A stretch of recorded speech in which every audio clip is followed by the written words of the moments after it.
Think about any policy that relates to education, whether that be mental health or special education programs. Who do all of these policies affect? Do they affect parents, grandparents, or any other relatives? To a certain extent, yes, but for the most part, they affect students who are touched by these policies on a day-to-day basis. But when you think about it, how often are students consulted about these policies? In my experience, not very often.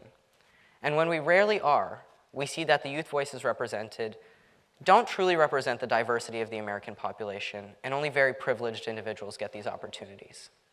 Not only are we rarely consulted in these discussions, but are we taught to actually advocate for what we believe in? Are we given the tools to do so? Are we giving these same skills to students in lower socioeconomic classes? Are students taught to stand up and be loud when they see injustice, or do many students shy away from doing so because we've never been taught how? During the pandemic, many of us idly sat at home while the world wondered what would happen next. And what was I doing during this time when the world honestly seemed to be falling apart? Watching Modern Family. And I had my set routine. 5 p.m. I would watch Modern Family, and then 6 p.m. I would watch CNN for news on the pandemic. There was a lot going on that involved young people. We saw the pandemic not only as a hotbed of controversy about public health, but also many other issues like education and racial justice. All of a sudden, we seem to be having more discussions around what types of history courses were taught, what terms and pronouns students could use, and even things like how students could dress and wear their hair. Honestly, it just seemed like the adults were looking for things to debate on. But where were the youth in these conversations? Nowhere to be found. I know that in my community, I was never asked what I thought about any of these issues, and I was never given any opportunities to voice my opinions. And I know it was the same for most young people as well. As I learned more about the world around us and what was really going on, I discovered the same observation that we made a few seconds ago, which is that young people are not consulted in the decisions made by those in power that affect our everyday lives. During this time, decision makers were deciding how we were supposed to live, how we were supposed to learn, and what our education consisted of, but we were excluded from the narrative. Here's a big thought. How are we as a society that claims young people are the future supposed to move forward without actively engaging us in the process and validating our stake in society? That also means cultivating civically minded individuals, individuals who understand their responsibility to make their voices heard when their livelihoods are at stake. Then, not only do they have opportunities to make their voices heard, but they understand the importance of doing so as well. And that needs to begin at a very young age. Everybody who does this kind of work has their why, and that's super important. In a way, it's important to kind of be selfish and base your advocacy on your own experiences. This ensures that you have a firsthand experience in the problem that you are trying to solve. My why is my mental health. When I was 11 years old, I was diagnosed with severe obsessive compulsive disorder, OCD, and generalized anxiety disorder. This affected my entire family incredibly and was probably one of the most difficult experiences of my life. I would have intrusive thoughts about the most random things and go into dark rabbit holes for hours and hours. And there would be so many different things that I would need to do in order to satisfy my intrusive thoughts, really only to realize that they would never fully be satisfied. I also struggled with suicidal ideation. Had it not been for my strong support system and lack of access to lethal means, I might not be standing in front of you here today. And that's my why. That is the reason I advocate for destigmatized discussions around mental health and suicide prevention. Given how polarized the political environment is today, young people are being increasingly put off to politics and are disengaging. But contrary to popular belief, I don't think it's because they don't care. I think it's because they feel like no one is listening. I recently read a study that was titled, "Younger Americans' Policy Preferences Lean Significantly More Progressive Than Their Self-Reported Partisanship or Ideology Suggests." But what does that mean? It means that we are seeing increasingly large numbers of young people that are shying away from choosing a political party. However, their political views are mostly considered far left. But why is that? Is it because they feel disenfranchised by the political system and the party that many of them want to support? That seems to be the case. This again goes back to the fact that young people are being ignored by those in power and leaders in the political system.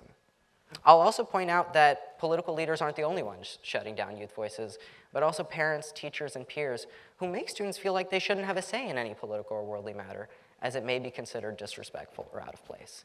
This shows how the problem begins both at the top and the bottom. I've actually found that young people have the power to unite lawmakers that would often disagree. I was working on some state public health policies regarding vaccines in California, the first piece of legislation that I ever worked on. And despite it being such a progressive state, we received a lot of pushback from progressives as well. We did a lot of work to center youth voices in the narrative by bringing young people with lived experiences to the Capitol, to press conferences, to meetings with legislators, and so much more. And I spent my free time calling the cell phones of legislators who didn't support the bill. And I actually found that they appreciated hearing from me, and we ended up gaining support. So that's in a progressive state like California, but what about someplace like Texas? So I wrote a bill in the Texas state legislature that I would not consider to be a bipartisan issue, putting students on school boards as non-voting members. There are thousands of bills introduced into the legislature, most of which don't go anywhere. How do I get mine to go somewhere? Stalking the chairman of the House Public Education Committee who decides which education-related bills move forward. I'm standing outside of the House of Representatives chamber after the House adjourns, and I'm waiting for the chairman to walk out of the chamber so that I can talk to him. And he walks out, and I suddenly get very nervous and don't feel like talking to him. But I can't miss this opportunity, can I? So why not just follow him to where he's going and eventually build up the courage to talk to him? So that's what I do. So he starts walking down many sets of stairs, through hallways, into the basement towards his office. And as we're getting closer, he's probably noticing that he's being followed by a 13-year-old. So he turns around, and I ask him if he has a second to talk, and I give him my elevator pitch about myself and the bill. He says he'll look into it and give the information to his staff, but obviously I didn't think he'd actually do anything given the amount of times I'd heard the same line from other legislators and it not leading anywhere. The next day, I found out that he publicly supported the bill and gave it the go-ahead to move forward. That's the power of youth voices. Lawmakers actually enjoy hearing from us. Many times they just don't know that they want to. I even heard from many staff members who said that their offices weren't willing to support the bill until they heard how knowledgeable the students who wrote the bill were when we testified in front of the House Public Education Committee. Most of them don't want to be making policies without a context of what's actually going on. When I started my political journey, I didn't know where to start.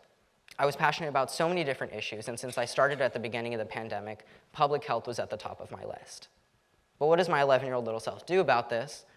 Well, I started by encouraging people in my local neighborhood to get vaccinated. I worked with various organizations to compile resources that I then dropped off at neighbors' porches and mailboxes to educate them about the importance of vaccines. I was able to help many senior citizens schedule their vaccine appointments and even help some individuals get vaccinated at home because they were homebound. From there, somehow, and it's really all still a blur to me, the work that I was doing on the ground got picked up by the White House and the United States Surgeon General. And that's really the moment that I realized that one person, that too a young person, can truly make a large impact, and that's what led me to where I am now.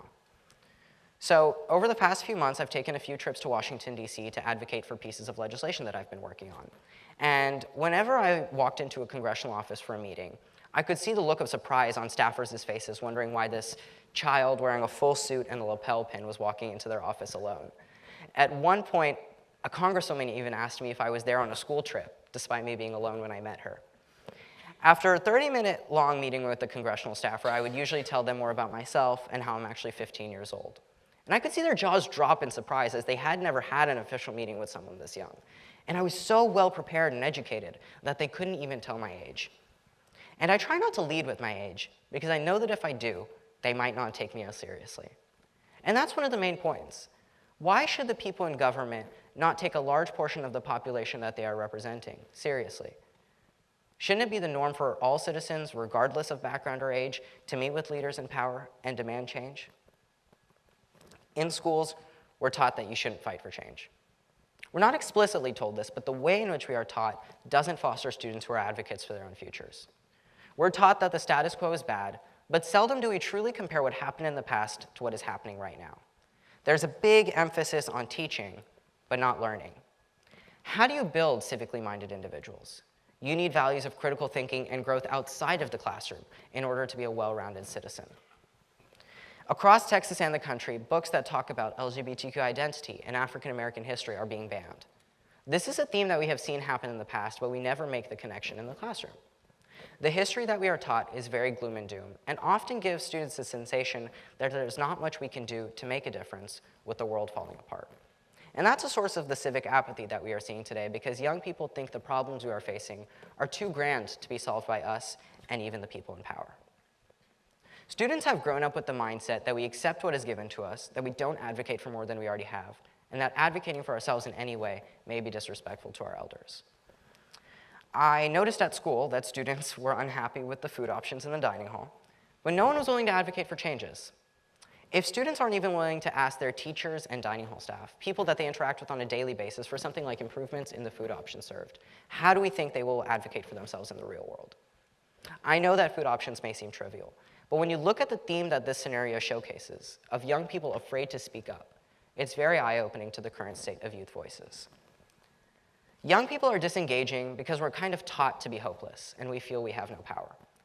Well, what role does our community play in cultivating civically minded individuals? Well, here's the thought. Why are you all listening to me right now? Why aren't you listening to this person in the front row or that person in the back row? Are you listening to me because I'm on stage? Is it because we're taught to be quiet for those with the microphone? That is part of the enforced societal rules from those around us. And this demonstrates the power that a community has when it comes to influencing young minds and outlooks on the world. So why don't we instill values from a young age that young people can be change makers, be civically engaged, and advocate for themselves? If from an early age, children are taught that they can respectfully make their voices heard when they see something wrong, imagine the types of leaders we will have. Honest and good people who aren't willing to sacrifice their morals for their own benefit. But how do we address this? How do we make it better? We start in the classroom. We connect things taught in history to current day events to ensure a broader context of current day civic concepts. We should make more options for public speaking programs because they help students develop confidence in expressing their ideas and opinions. This empowerment is crucial for civic engagement as it encourages students to engage in community discussions, advocacy, and decision-making processes. It engages students in critical thinking on various societal and civic issues. And we need to have these open civic discussions because debate is good for democracy and helps students build their perspectives while hearing from those that they may disagree with. On a side note, since I mentioned openly sharing views, I can't even tell you the amount of times that young people get told, oh, don't worry, you think like that now, but your views will change as you grow older. What is this mindset that society has that just because of your age, the views you have aren't thought through?